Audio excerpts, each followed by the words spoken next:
Kahit ako ng kain. Super piyaya. Ang laki niya. Surprise quiz, JSM travelers. Ano ang pambansang prutas ng Pilipinas? Ding ding ding! Ang tamang sagot, mango! And in this episode of JSM Travel and Tours, mango gulat na naman kami all the way from the island province na nagpo-produce ng isa sa mga pinakamatamis at pinakamasarap na mangga sa buong mundo. Tara't gumimik dito sa Guimaras. Sana meron silang electronic payment app kasi wala po akong pera. Ay!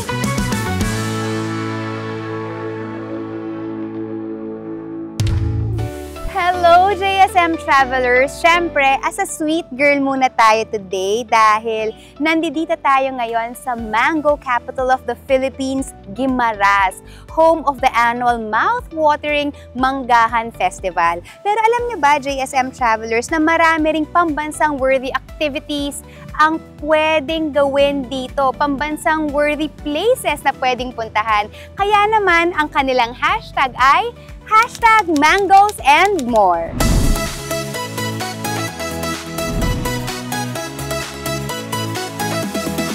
Babiyahe ka ba para sa #MangosAndMore? Oo naman. Just fly to Iloilo International Airport then make your way to Ortiz Wharf or Parola Wharf. Mula rito, sumakay ng pump boat or ferry for 15 to 20 minutes papunta sa Guimaras via the Jordan Wharf or Buena Vista Wharf.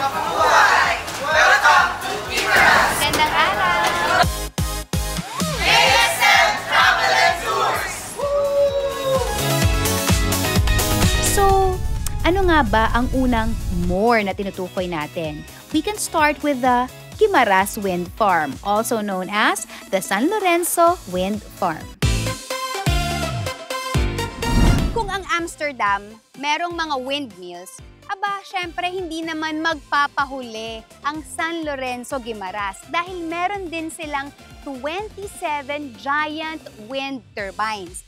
At syempre ang bawat isa ay may taas na 123 meters at nagge-generate ito ng 54 megawatts of renewable energy sa buong Western Visayas.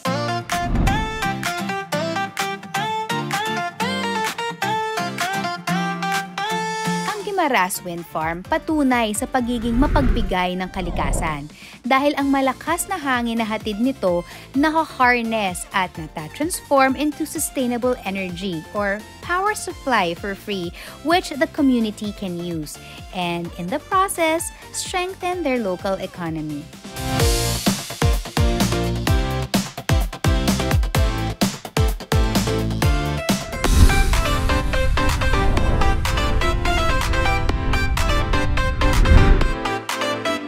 Island province ang Guimaras, aba syempre matik na ang pag-island hopping. At ngayon, iikutin natin ang Tacloong Tandog Group of Islands Natural Park na nasa southern part ng Guimaras. So ano pang inintay natin? Let's go! Ay! Nagulat ako sa crab! Hey! Magandang araw! Mabuhay!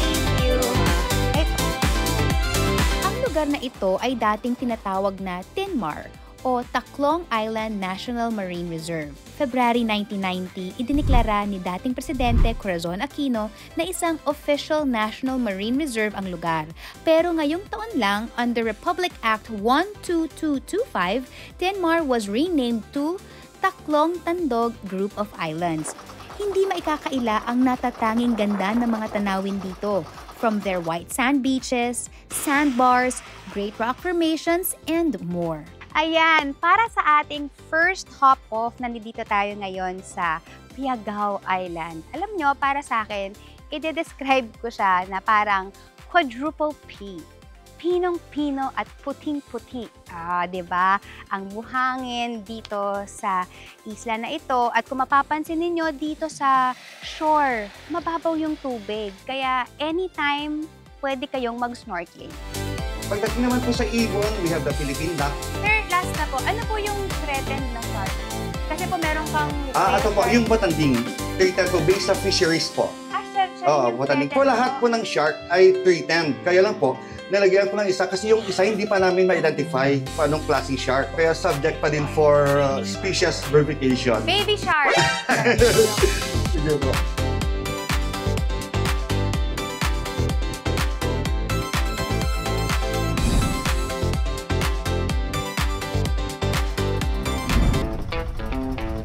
Sa Barangay San Roque, ipinagmamalaki nila ang isang community-based tourism program, ang Suba Malawig Eco Tour. Dito, ang mga residente mismo ng barangay ang sasama sa inyo at magbibigay impormasyon tungkol sa hidden gems ng Guimaras. Kapag sinabing eco tour, it means na makikita natin yung totoong environment ng mga naninirahan dito and the wonders in it. This includes their mangrove forest and a marine reserve.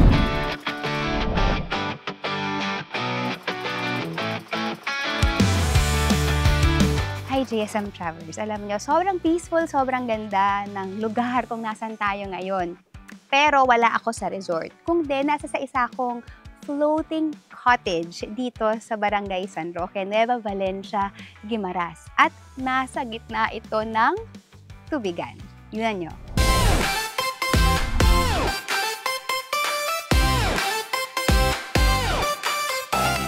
Dito sa Guimaras, usong-uso ang mga floating cottages. O diba, it's giving Maldives, but in the Philippines. These floating cottages began appearing in Guimaras around 2015, a venture started by the San Roque Coastal Environment Program Association or SARCEPA.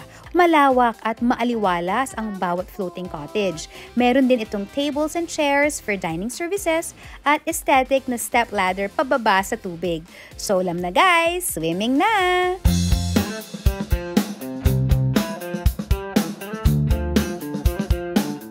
Kasama nating lokal ngayon, bahagi rin ng grupong nabanggit ko kanina, ang San Roque Coastal Environment Program Association or SARCEPA.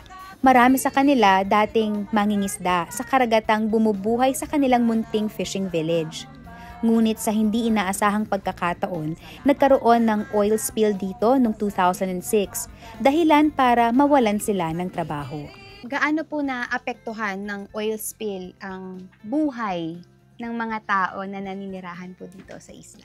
Sobrang laki po ng epekto ng oil spill doon sa pamumuhay ng mga tao dito sa amin at sa mga member din po namin ng sa SARCEPA Association. Kasi nga po, hanap buhay ng mga tao dito is pangingisda. So, yun din po yung naging source of income ng mga members namin. So, katulad na lang po ng mga mangroves namin na mamatay yung iba, yung mga lamang dagat po namin, yung mga crabs, isda, that time apektado po lahat.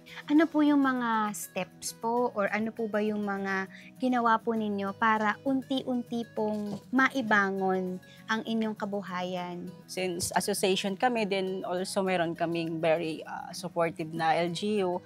Meron po kaming mga mangrove planting na isa din po yan sa tumutulong para po mabuhay ulit yung mga mangroves namin. Yung sa mga mangingisda namin po, marami pong activities yung LGU or DNR na binibigay din po para support sa kanila.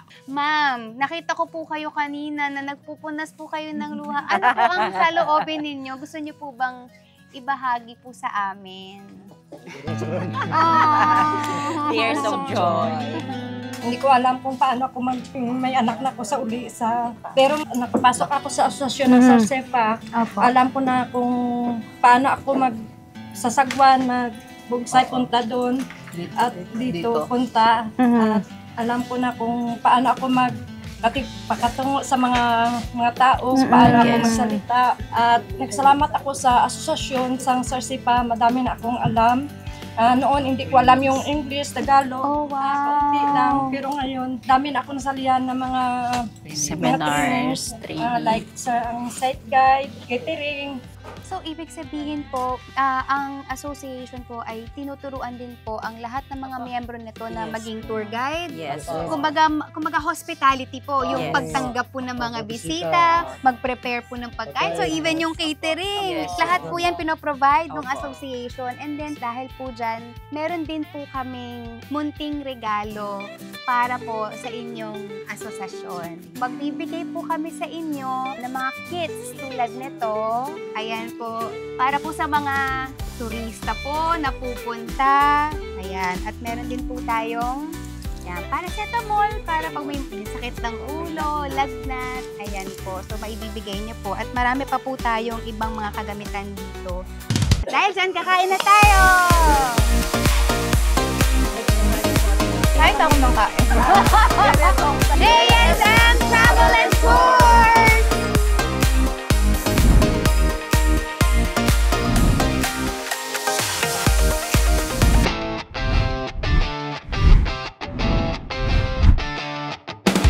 No doubt, we are ending our day 1 here in Guimaras with a happy heart. Pero syempre, alam kong gusto nyo ring with a happy tummy. Kaya naman to the rescue ang Olivia's Kitchen and Island Brew, a dining experience that aims to bring locals and visitors together through their decadent Filipino dishes. Lagi kong naririnig yung masarap daw yung kanilang mango pizza. So ngayon itatry natin yung 4-cheese mango pizza nila dito sa Olivia's Kitchen. Sobrang sarap. Yung super sweet yung mangoes. And then, sobrang nagko-complement yung saltiness ng cheese. Kaya, the best. So if you have time, visit Olivia's Kitchen.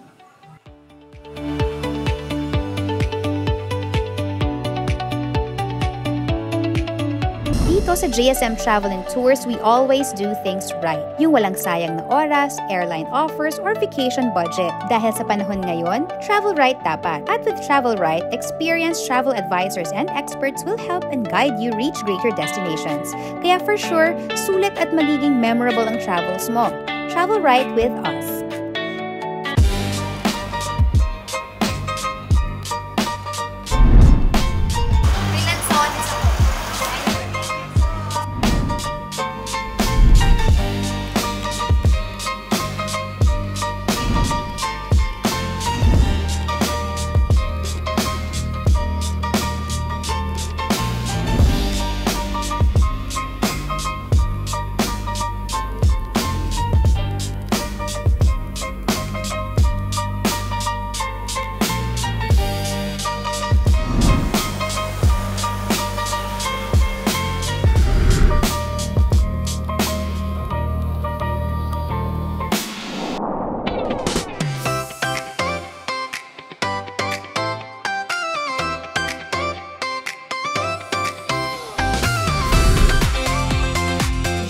Travelers, we have one more day in Guimaras. #mangoes and more. Promise, malapit ko nang ilabas ang sandamakmak na mangga para sa inyo. But before that, let's be inspired by the story of the only Trappist monastery here in the Philippines, a Roman Catholic community of monks who live by the rule of Saint Benedict. Andito naman tayo ngayon sa Our Lady of the Philippines Trappist Monastery. Alam nyo ba na ito ang namumukod-tanging men's monastery sa bansa, kung saan ang mga monks dito ay ibinigay na ang buhay nila sa pagdarasal, pagtatrabaho at pagninilay. Ibang klaseng disiplina at syempre ibang klaseng pananampalataya ang mayroon ka kapag tinanggap mo ang ganitong klaseng calling. 1,500 years na pala yung mga Trappists. Mango coffee. Mango wine. Super piyaya. Para lang superhero. Ang laki niya. Try din natin to. Karamihan na mabibili ninyo is gawa talaga sa either mangga or dragon fruit. Ay! Mango pulveron. Meron din silang bagoong, pero walang mangga. Bagoong lang siya. Wait a minute. Mango fries. So ngayon, magbabayad na tayo. Sana meron silang electronic payment app kasi wala po akong pera. Ay! Oh no. Cash basis only.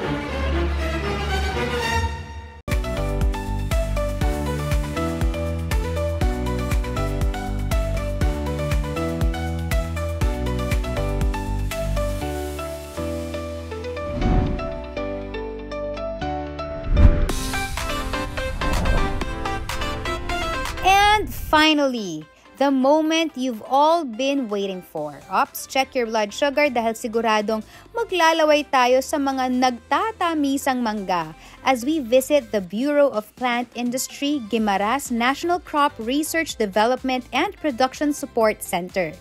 Sila ang sangay ng gobyerno na nangangalaga sa booming mango industry ng Visayas, wherein they offer technical assistance and training to homegrown and startup mango farmers. So alam nyo, yung bago yan ibibenta sa palengke, yung mga mangga, dinadaan yan dito, ititest yan kung tama ba yung pag-harvest nila ng mangga or hindi. Kasi kung hindi kasi tama, ang kinalabasan ng mangga is maasim. So, syempre sa Guimaras, ayaw nila ng maasim na mangga because kilala ang island province ng Guimaras for their super-duper mega over-sweet tangos. Mortal sin ang maasim na mangga dito. Ayan o. Okay. Ito na. Ito po ay bawat isang butil po ba nito ay magiging mangga? Mangga po. Opo. Tapos yan. yan. Bulaklak na to, di ba? Mamumulaklak na siya. Makita mo na siya na medyo malaki na siya. Babalutin mo na siya sa newspaper.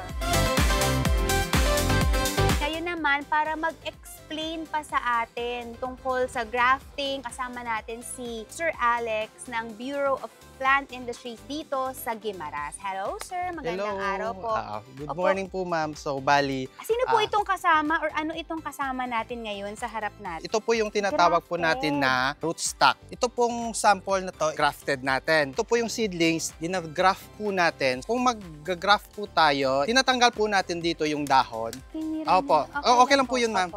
Tapos, kinakat po natin dito para ini-insert po natin yung tinatawag natin na sayon. Ini-insert po natin dito para mag-unite po sila, yung stock at saka yung sayon. So, ito na po yung nagkadugtong na po, yung si stock saka si sayon. Ito po yung seedlings natin. Meron po tayong sayon na kinukuha po doon sa mother tree na registered po. So, mother tree na tinatawag din na kinukuhaan natin po ng mga certified na sayon. Yun. Tapos yung sayon po, dapat yung pencil size, tapos mga 6 inches yung haba niya. Ano po ang benefit nitong paggagrafting? So, bali, ang benefit po nito, ma'am, is kung lalaki na po siya, saka kinuhaan natin na mother tree, yung sayon niya, yung na mismo yung talagang bunga, yung matamis talaga. Yung bunga is not dependent on this. Yes po. Yes po. Opo. Magdedepend yan kung anong klaseng sayon ang ididikit mo. Yung stock, pwede natin pong mga Indian mango, iba-ibang variety pwede po siya. Pero dapat yung idodugtong po natin is yung certified na Carabao mango. And then from ito pong klaseng size na to, gaano po katagal bago po mamunga? Kung maganda yung ating mga cultural management, pwede po siyang 3 to 5 years. Pwede na po nating pwede pababunga. na mamunga. Opo, pwede na po mamunga po. Para po sa inyo, ano po yung variety ng Carabao mango na masasabi mong pinakamatamis na natikman ninyo? Yung Super Galila po na doon makikita sa Nueva Valencia. Kasi yun parang na-record po yun na yung pinakamatamis. How do you measure the sweetness of the mango? May scale po ba kayo sinusunod? Meron po, ma'am, na ginagamit na refractometer. So bali makikita po natin doon yung TSS or Total Soluble Solid ng mangga, yung tamis niya mismo. Okay. Super Galila. Yun yung variety po po ma'am. niyan. Opo. Ayan, we learn something new every day, JSM Travelers!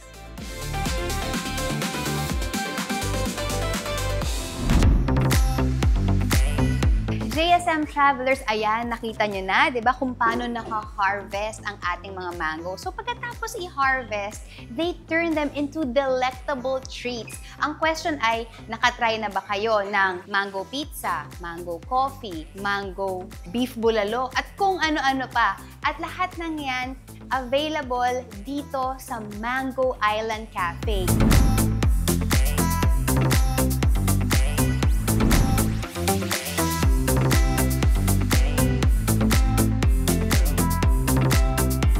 Joining us today is Mr. Eugene Terento. Ayan. Hi, sir! Hello po. Ayan. Magandang araw po. Magandang araw po.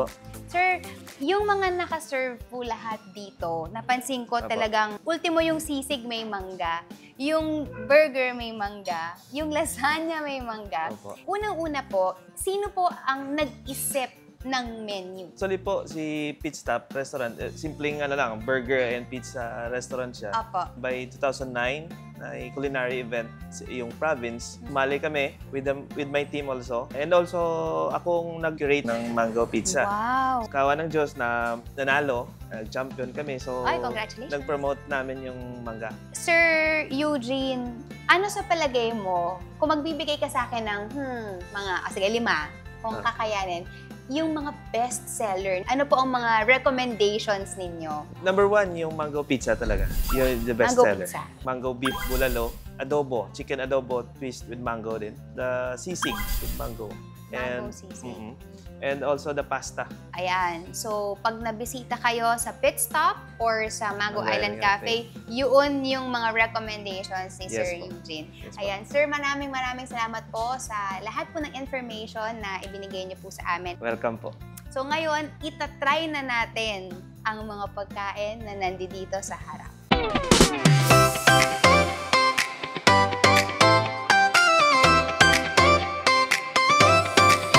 Oh my gosh, may salt! May salt. Ang sarap! And then, syempre, ang star of the show, ang pizza. Sobrang sarap. JSM Traveler, makain muna ako. Bye! Totoong-totoo ang balita. Guimaras is the home of #mangoes and more. Hindi lang sweet ang magiging experience mo sa islang ito. May kakaibang asim din ang adventures, pait ng nakaraan, and of course, ang unexplainable umami na hatid ng mga mababait at very welcoming na lokal. If you want this Guimaras itinerary, just click the link on the description below. At kung gusto namang ma-feature ang inyong bayan, mag-email na sa thejsmchannel@gmail.com. Kita-kits next week dito lang sa JSM Travel and Tours.